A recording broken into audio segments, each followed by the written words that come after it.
నమస్తే. అనంతపురంలోని విద్యుత్ నగర్ సర్కిల్లో ఉన్న అన్నపూర్ణ హోటల్లో ఈరోజు గోబీ రైస్ ఎలా చేస్తారో చూపిస్తున్నాను.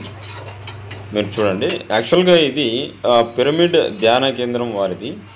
అనంతపురం సర్కిల్లో, అనంతపురం నగరంలో విద్యుత్ నగర్ సర్కిల్ నుంచి అరవింద్ నగర్లోకి వెళ్ళే దారిలో కుడివైపు ఉంటుంది. పిరమిడ్ గ్రాండ్ అనే దీంతో ఉంటుంది అన్నమాట. అది మ్యాక్సిమమ్ దాంట్లో చాలా క్వాంటిటీ కానీ క్వాలిటీ కానీ చాలా బాగుంటాయి. ప్లస్ ఎక్కువ అదేంటి దాంట్లో కూరగాయలు కానీ అవన్నీ చాలా స్వచ్ఛ, అంటే కెమికల్ ఎక్కువ వాడని ఉంటుందన్నమాట. చాలా బాగుంటుంది దాని ఇది. కానీ ఈరోజు అదే పనిగా గోబీ రైస్ చేసి చూపిస్తున్నాను. దాంట్లో వాళ్ళు ఎంత అన్నం కానీ, రైస్ కానీ, లేకపోతే గోబీ ఫ్లవర్తో చేస్తారనమాట. అజనమోటో కానీ, అదే టేస్టింగ్ సాల్ట్ అంటారు కదా, అవన్నీ ఏమి వాడరు.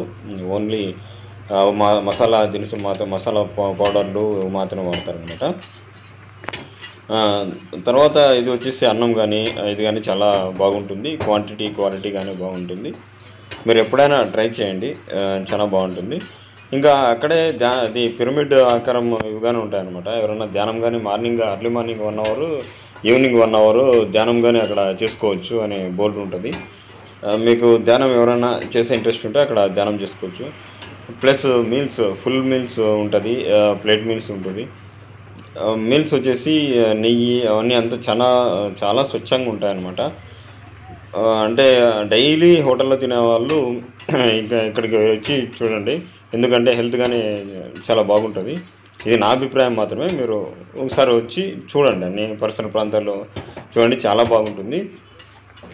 మెయిన్ వచ్చి మనకు అది హోటల్ ఫుడ్ ఎలా ఉండాలంటే ఎక్కువ కెమికల్ ఇది లేకుండా ఉంటే కన్నా మనకి కొద్దిగా బాగుంటుంది అన్నమాట హెల్త్. కాబట్టి నేను పదే చెప్తున్నాను, ఇక్కడ ఒక్కసారి పిరమిడ్ గ్రాండ్కి వచ్చి మీరు ఒకసారి ట్రై చేయండి, చాలా బాగుంటుంది. మీరు కానీ ఎవరైనా తింటే అక్కడ కామెంట్లో చెప్పండి ఎలా ఉంటుంది, ఏం కథ అని మీ అభిప్రాయాన్ని కానీ చెప్పండి. ఇదే కాదు, ఏ వంటకమైనా అక్కడ. ఓకేనా? సబ్స్క్రైబ్ చేయండి, లైక్ చేయండి, షేర్ చేయండి. Thank you.